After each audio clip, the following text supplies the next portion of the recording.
La-di-da, la-di-da-di-da. All good pals and jolly good company. Hey! Hello Gooners and welcome to the Gooner Family Podcast. My name's Rich. Hi, I'm Mike. I'm Stu. Hi, I'm Marlon. And I'm Millie. And thanks for tuning in. If you're tuning in live, there should be a link coming up on Twitter, so you should be able to tune in and listen to us. How have you been, boys? How's your week been so far? All right?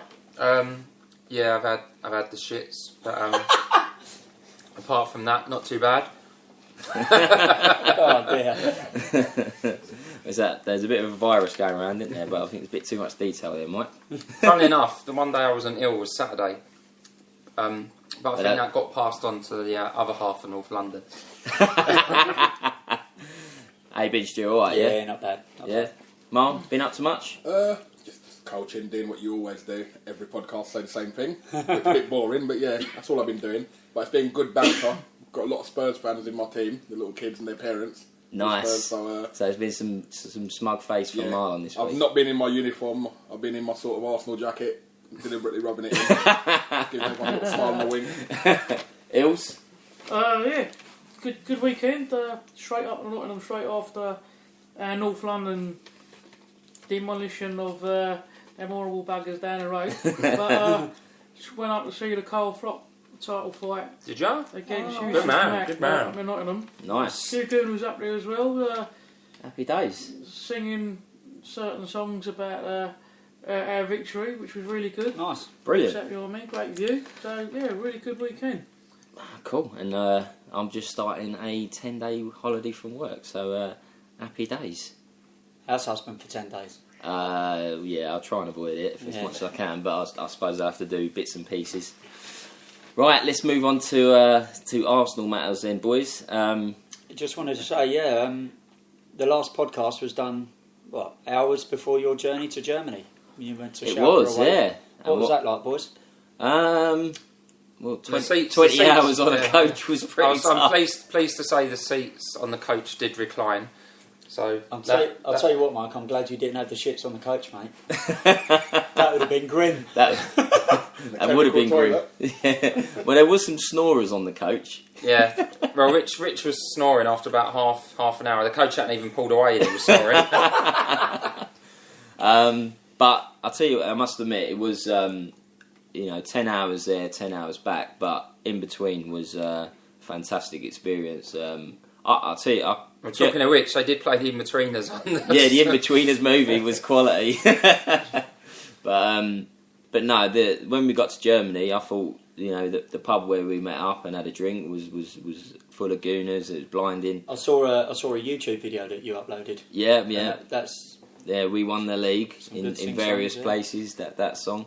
So we had a great time. What was great as well was the German people. They were fantastic. They embraced us.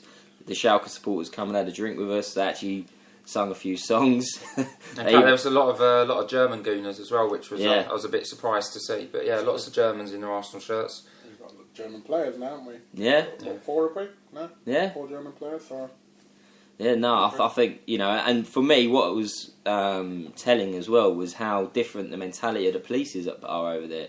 You're not actually viewed as like scum of the earth, like the police over here view us as supporters. You're allowed, you can walk around the stadium with a drink, even though you weren't allowed to drink in the stadium because of UEFA rules. But even on their match days, with the exception of Champions League and Dortmund, they can drink on the terraces. Yeah. So it goes to show you really, and then I don't think German fans are too different from English fans really in terms of how they support their clubs. And of course, there's in the stadium the slightly weird feeling of actually walking to your seat next to the Schalke fans as well. In the upper tier, there was virtually no segregation whatsoever. So that was slightly weird, but. Plus, they had safe standing areas as well, didn't they? Not for the Champions League, they don't. They have to replace they do have for the league, but they have to replace them with seats. But it's obviously a family club, but still a cracking atmosphere in the ground as well. All sides of the ground, really good atmosphere, and it's definitely something that we should be trying to reproduce I was over here. looking at their stadium. They've got steeped banks, haven't they? So a bit like Dortmund have got. So it's like quite imposing. If you're on a pitch, it's all on top of you, isn't it? And that's a 60,000 seat stadium, is it not, at Schalke as well? Yeah, it's a big old stadium. It's one of the new ones, wasn't it? It was built for the World Cup. So. It's square, isn't it? It's not a rose bowl. No, it is a bowl. Oh, is it? It is a bowl, yeah. Okay. Yeah, it is a bowl. Stand corrected. Well, all in all, a thoroughly good journey. Shame we couldn't nick the victory with the last kick of the game. But 2-0 up again, then lost the lead. But if you'd have given me a point before the match, I would have took it. So I was happy with that. It's a hard one. I never. I know that's a fair comment. You know, you say I'd be happy that before the game. But when you watch when the you're match, in that position, it's I know, so difficult to really feel like that. It's just deflating when you had control of the game and you don't see the job through. You know? So late on to lose a lead in an important game like that, which we've done quite a lot. I think it was that half-time goal, wasn't it? I think that was the changer, the game changer. I think the other thing was, though, to be honest, for me, was the fact that we started quite well and we looked dangerous going forward that game, and that was the first time in a while where we looked like we would score goals every time we went forward. So I was pleased that we got that bit back into our game, in that we looked dangerous going forward. And then from what I saw on the TV, our players looked like they all had the wrong studs on. There was a lot of players falling over. Mertesacker slipped, let them through, because Orla slips and gives the actual goal away just before half time. But kept falling over the place. I mean, Giroud just kind of drove his foot into the ground when he was going down on that keeper when Theo Walcott scored. Yeah, that wasn't a slip. I think that's something that might have been due to the stadium, though, because there's not much. The roof is really overhangs the pitch. There's not much air. Yeah, not much air that gets in there. Right. It's not much air at all. It's only a tiny sort of open space at the top. Yeah. So a lot of them have got those systems under the pitch now where they can sort of pump air into it and drain the water out as well. So that chance right at the end in the second half, Podolski running through and the guy's back tackling, falls over, and he blows up just. Yeah. That drove me mental in the stadium. What was that? I'm glad I weren't watching that on the telly, because I'd probably smash the telly in. But I almost did. Well, obviously we had the 10-hour journey back after that, so that was quite tough. So lovely coming down the A1 in rush hour, eh? There's the last thing you need when you've been on the coach for 19 hours is the last hour of it spent in traffic on the A1. Happy days. Could be worse. You could be driving. And then obviously after that we had Fulham, boys, and yet again another lead, 2-0 lead gone. And being honest, lucky to come away with a point, in my opinion. I thought we played. Once we went 2-0 up, we just looked like we didn't know what to do. See, boys, I weren't there, and I didn't follow it on Twitter. You weren't there again? Yes, again. But what people... Arteta came in for some abuse. Did he have a really bad game? I know he missed a penalty. He did have a particularly bad game. It was probably his worst. Really? It was probably his worst game in last for sure. But okay, right. But that's that's that's after about 60, 70 appearances for the club. So yeah, highlights didn't actually kind of focus on his bad performance at all. So I was just wondering, was he that bad? No, to say he didn't have a shocker, but he wasn't his normal consistent self that we come to expect. Yeah. There are players that perform consistently worse than he does week in, week out. So I wouldn't. Everyone's allowed an off day, in my opinion. Yeah, I think other teams are wise to the fact that he gets so many passes and he makes us tick, and the forwards are now dropping off onto him. Yeah. So he's not getting the time he was getting earlier. That's what Rooney season. did, didn't he, at Old Trafford? And Berbatov was doing it, wasn't he? So, you'd like to think that with Wilsh coming back now and Rosicky coming back hopefully soon, he's back in training, I think. Exactly.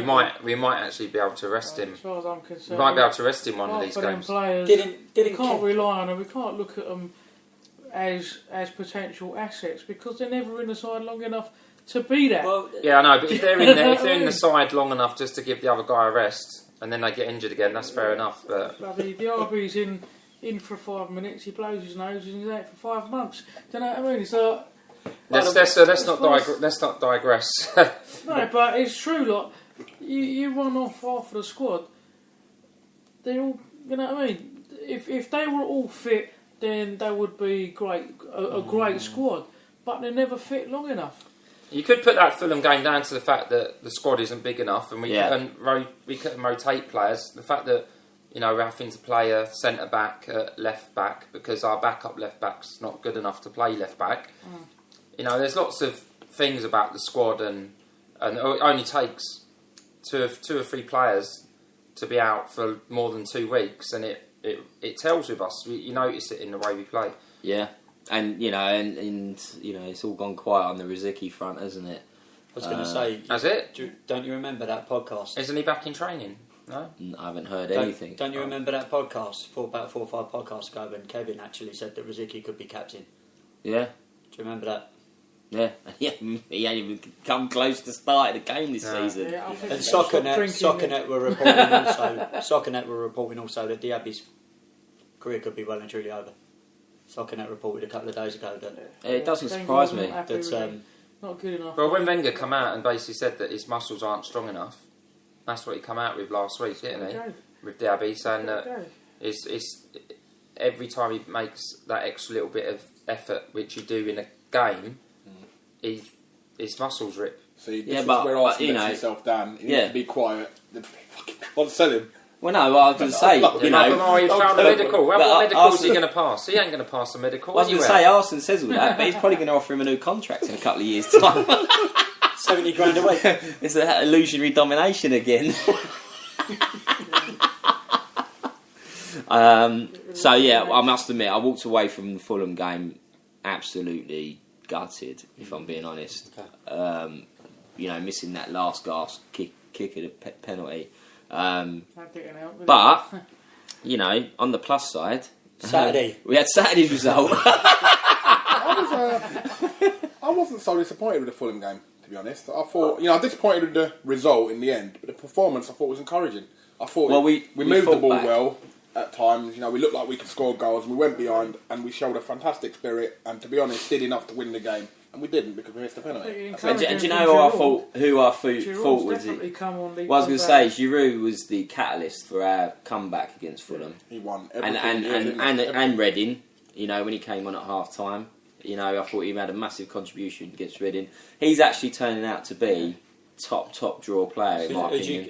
We're starting to play to his strengths. Exactly. now. As you could see on Saturday, we've stopped playing the ball into the striker in the middle. We're getting the ball out wide and we're sticking it on his nut. I mean, some of that was due to the fact, obviously, that we actually played against 10 men really well. We stretched the game really well. Walcott's crossing was consistent on Saturday. But obviously, coming back to Saturday's game, and Dan has emailed in and asked if we can mention... Absent again, Danny. Absent Dan, No, he's got prior engagement tonight. It's someone very close his birthday, so he gets a bye for that one. But his goldfish. Yeah. No, I think it's the top of his finger that he lost about 2 years ago.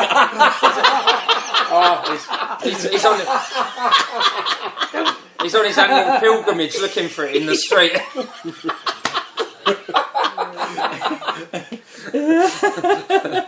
But Dan seems to think that our performance on we wouldn't have got the result we got if we had 11 against 11.